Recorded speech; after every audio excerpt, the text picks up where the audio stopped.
And we are live. Hello, everyone. Are you with me? Can you hear me? If you can hear me, please give me a thumbs up. I want to see you. I want to see your comments. Thank you so much for joining me again today. This is day 15. I am so excited to take on today's challenge. I think today will be more about conversation because of what we're about to talk about or what we're talking on.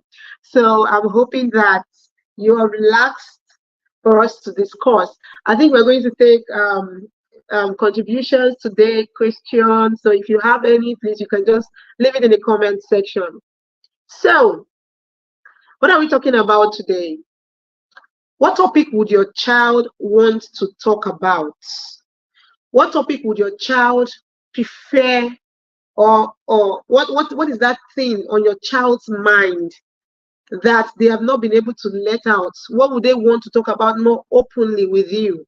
That is what we're talking about today. What would they want to talk about more openly with you? Have you wondered that your child is not letting out everything? In fact, recently in my interaction with teenagers, I just got to actually understand that a lot of times they pile up their emotions. They have things they want to ask. They have things they want to know about, but they feel they don't feel safe. Maybe they don't feel safe discussing with their parents. So a lot of times, even when they come around me or around other teen coaches, they feel a little bit reluctant. Okay, but when they see that you're willing to hear them, when they see that you're interested in them, they become free, and depending on how you make them feel relaxed, they become more relaxed to discuss. So what topic would your child want to talk about more openly with you? All right. At every point in time, our children and teenagers always have something on their mind. In fact, there's a statistics that they have like 60,000 to 70,000 thoughts per day. So there's always something in their mind. There's always a situation around them, maybe with their classmates, with friends, that they really wish they can just have a chat about, most times freely. Okay, but a lot of the times when we make our home environment unconducive for them, they're not able to talk about these things freely. Okay, that is what leads to them piling it up on their minds. Okay, so at least a lot of us have at least one confidant rather, or someone that we just tell some things. Yes, it's the same with children. It's the same with teenagers. And like we discussed earlier on this challenge, I mentioned that we don't want a situation where our child's confidence will be someone that is not trustworthy, or will be someone whose value does not align with us. So as parents, we are preparing ourselves, or we are equipping ourselves to become their confidence. So how do we do that? That is what we're going to talk about in this challenge today. That's what we're going to talk about today. So do you know who your child talks to? Now, as you're listening to me, I'm sure that you've already scored yourself as a parent when it comes to conversations with your children. You've already given yourself, maybe rated yourself on a scale of 1 to 10. On what level are you when it comes to having good quality conversations? Now, this is something that we have to be sincere about. Be sincere with yourself. Be sincere with your, if it's possible, discuss with your spouse and you talk about it. How have we been communicating with our child? What kind of conversations do you have with your child? A lot of time we just talk on the surface. Even when they bring questions to us, we just talk on the surface, talk around it. Or we feel okay, we don't want to open up too much. But there's a level they will get to that you actually have to open up a lot. All right. Of course, conversations like this, especially on sensitive topics, has to be age appropriate. But there is a level they will get to, especially when they start getting to their preteens, when they already know most of these things or have ideas of a lot of these things. You must have conversations with them. Okay. But this time around, we're talking about opening up to a lot of questions they bring to us, opening up to a lot of things. Sometimes just casual conversations can be a teachable moment for very real life or things that they really need in life. Okay, so who are they talking to at the moment if not you? Who is your teen talking to if not you? Who is your child talking to at the moment if not you? Remember, I talked about them always having thoughts, always having things to talk about. Okay. Now the next question is, do you think, or do they think you're easy to speak to? Do you think you are easy to speak with, to have these conversations with? Do you think so? Because a lot of times what we do is we block, or we close the conversations. Our conversations are not open-ended. When they bring it, maybe they bring a conversation on a sensitive topic, maybe like their sexuality. A lot of times we just say things vaguely, or we block the conversation so that they will not ask more. But these are things that they need to hear, because if they don't hear it from you, they are inquisitive beings. Children and teenagers are the most inquisitive. They are the most inquisitive age. So they will go on to get the information with or without you. That is the truth. They will go on to get that information. So which one do you want? Do you want to give them the information so that even if they go out there, you've already given them the right information? Okay, they are not going to be misled by a lot of information we have on the internet now, or friends that may not have the right information for them. Okay, will they come to you when they make a really terrible mistake? Will they come to you? In fact, I was listening to Bishop T.D. Jakes a while ago in one of his short clips, and he said he told his children, okay, that no matter how shattered, no matter how broken they are, no matter how life is for them at the moment, whether it be drug addiction, sexual related issues, whatever it is, he said they can always come back. Okay, does your child feel that way, that they can always come to you with their mistakes? If your child makes a mistake, a terrible mistake, a lot of times we are not always happy to make mistakes. Nobody likes to make mistakes. Okay, but when they do, can they comfortably come to you? Can they come to you and say, okay, no matter what, I'll bring it to my mom. No matter the consequence, I'll bring it to my dad. I'll bring it to my parents. They are the best fit for this at this moment. Will they come to you? A lot of times when our teenagers and children have issues, they go on to and they fall into the wrong hands. A lot of times they fall into the wrong hands. Okay, so at that point where it's like they're on crossroads, that is the point that we will know if we are like we are their safe space. That is where we will know if we are safe enough, if we've made ourselves safe enough for them to come back to or to fall back on. So I hope you're here. If you have a contribution to this conversation or an experience, you can drop it in the comment section so that we can talk about it. Okay, so another thing I want to talk about is, how does a child feel talking to you? How does a teenager feel talking to you? A lot of teenagers feel strange. Like when it comes to basic things, okay, where is the plate? Where did you keep the cup? When it comes to just ordinary things, oh yes, fine, you can have conversations. But when it comes to serious issues, they don't they feel weird.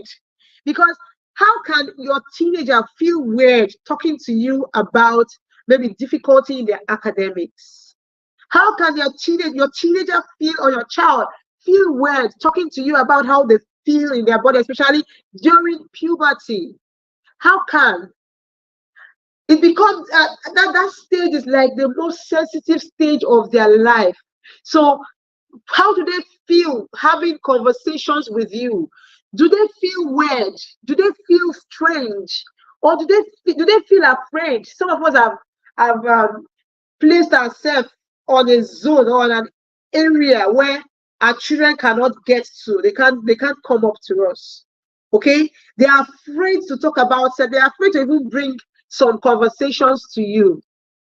And I would say that to be on the safe side in our parenting, we have to entertain any and every conversation with our children to be on the safe side. What topics can we talk about? Everything. What topics should we not talk about? Nothing. We should talk about everything. Drug abuse, bullying, sexuality, relationships, dating, especially when they are getting to the age of when they are getting into their late teens or early teens. Because whether you like it or not, you don't want to talk about dating, you don't want to talk about relationships. If they are boys, girls will come around them and they will feel the pressure to want to have a girlfriend. If they are girls, boys will come around them. They will feel the pressure to want to do what every other person is doing. So I'll say be ahead of it. Be at the top of your game. Be ahead of them. Teach them these things. Tell them what they want to hear and what they need to hear. I'll take that again. Tell them what they need to hear, what is essential for them at that point. Tell them what is most essential for them at that age. Of course, you will not talk about dating or have dating conversations with a child, okay? But and especially when they get to that teenage age, they want to have these conversations, okay? Because a lot of our parents, we should have to constantly remind ourselves of how our teenage age was, how we were, or what was going on around us. All right, because as long as I can tell, when I was in school, even from JS1 is about 9, 10, 11 years, people were already in relationships. Children, we're having boyfriends, we're having girlfriends. So don't think these things are far from our children. Do not think. So if you think they don't know, they will shock you, they will surprise you. What's your child's biggest secret? What is that thing they wish you understood or you understand better about them? Okay? What is your child's biggest secret? What's that secret? What's something your child is struggling with that they have not been able to talk to you about? What would they like to share with you? Ask them constantly. Ask them what they would like to share with you. And what is that thing that they have not been able to share with you? And sometimes it's good to know why they were not able to share it with you. Okay, because when you know that, you're able to you become more informed and you can help them. Okay, so we should not shy away from these sensitive conversations. In fact, as parents, we should encourage and initiate these conversations ourselves, even when they don't bring it to us. Okay, sometimes they may shy away from it, but bring it to them. That is going a step ahead. Bring it to them. And then when you bring it to them, you will be able to tell their perspective or what they already know. Now, how can we create an open and supportive? Because if there's no open and supportive environment, then we will not be able to have these conversations. So how can we create that open environment, that supportive environment to discuss anything and everything with our teenagers? Number one, we have to learn to be approachable. Now, this is not just with our children. I said, whatever it is you practice or whatever it is you do on other areas of your life, if you're not careful, you bring it into your home. Be approachable. Okay? As a person, as a human, be approachable so that your children can reach you at any point. They can reach you at any point. During mealtime, it's not the time to start pressing our phones. That is the time we can have conversations. When we are driving in the car, that is the time we can have conversations. Okay? Sometimes at very sensitive moments, like their bedtime, we can have these conversations. And a lot of times when you start some of these things, they get used to it, they start opening up, they start saying even the things that you cannot even mind. I remember having a conversation with my son, okay? And before I know it, it was about 8 then. He started telling me all about the female menstrual cycle, how it works and everything. Oh, I have learned about this, I know that. So these children, they know things. They discuss this thing. In fact, he was even telling me, okay, his classmates told her about how her mom had sex education conversation with her and said, oh, when she gets to a certain, now that she's here, she should be very careful. If any boy touches her, she will get pregnant.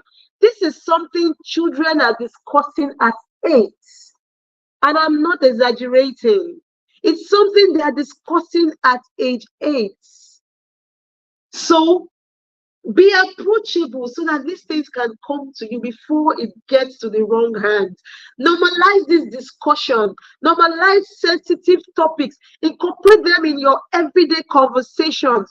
Let them help them to reduce that stigma that they cannot bring certain things to you.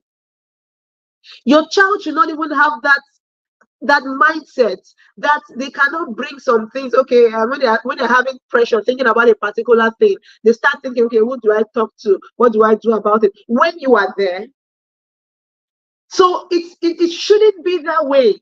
That is why we have to learn to also listen to them. Okay, this issue of distraction from phones, from tablets or TV or whatever, we have to be very conscious about it, because a lot of times we are missing out on very vital moments, very vital times that would have been really quality family time.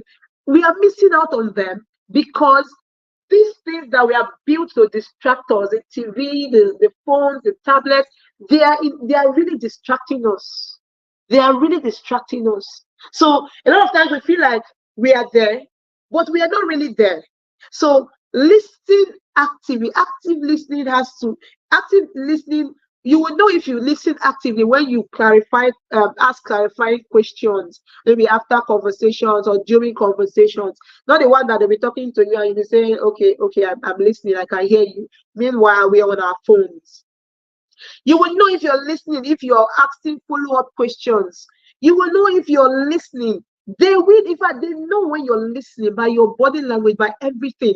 And if they know that you will not listen to them or you will not pay attention to them, they will not bring it to you. Next time when they have more pressing issues, they will not bring it to you. They will take it to someone that pays attention to them.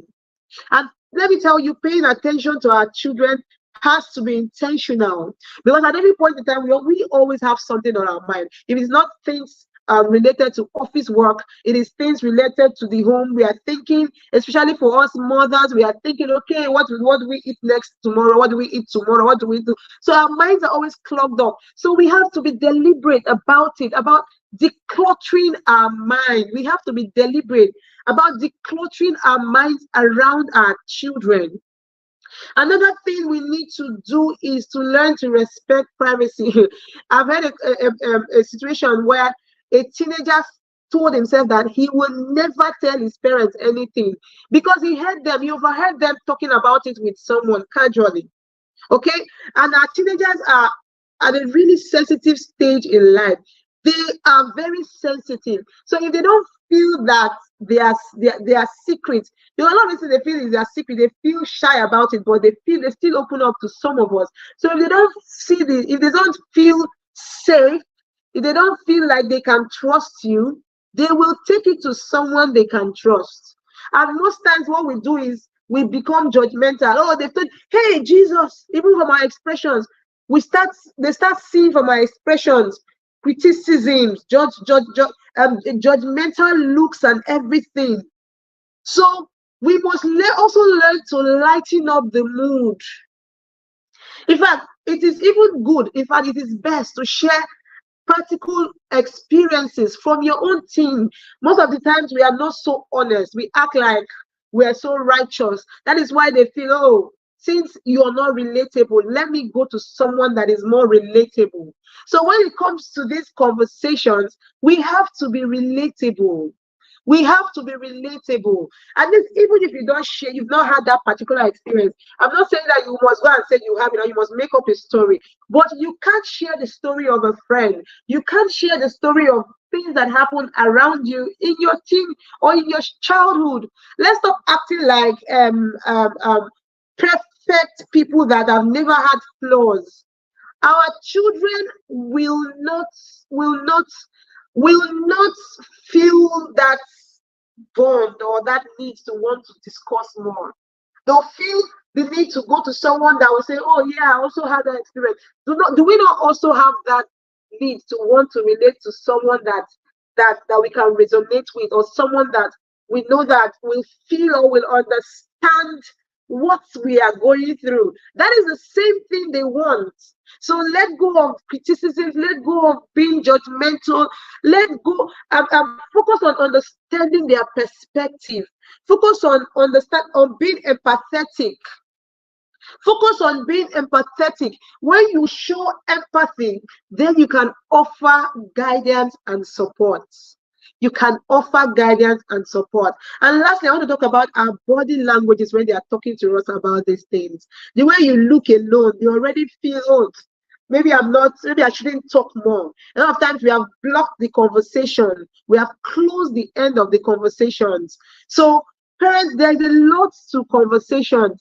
Conversation is one thing that will keep you informed. That is one thing that will keep you connected, that will keep you bonded. Yes, there's a thin line between being your child's friend and not being your child's friend. This is not a stage for friendship, yes, but how do you build connection? You have to be there. You have to do these things, okay? And the thin line is that even when you're connecting and you're building this connection and bond, they still respect you enough to know that if they don't do what you ask, you will still place them on that discipline, on that consequence. So I don't know if maybe we can have a few more minutes if it's possible. If we have someone that has a contribution, your story sells facts. Yes, thank you so much. Your story sells facts. As a parent, they want to hear your story. They want to hear your story. Okay, so if there is no contribution, I think we've come to the end of today's session. We'll just continue again tomorrow. You do not want to miss tomorrow, trust me. We're talking about the breaking this barrier or this yoke or whatever it is on sex education for boys. Okay, that's what we're talking about. So we want to talk about sex education for boys in commemoration of the International Day of the Boy Child. I'm expecting to see you all tomorrow. It's going to be a mind-blowing conversation. Okay, a mind-blowing conversation, and I hope that you will join me tomorrow. Thank you so much, everyone, for joining. Thank you. Bye.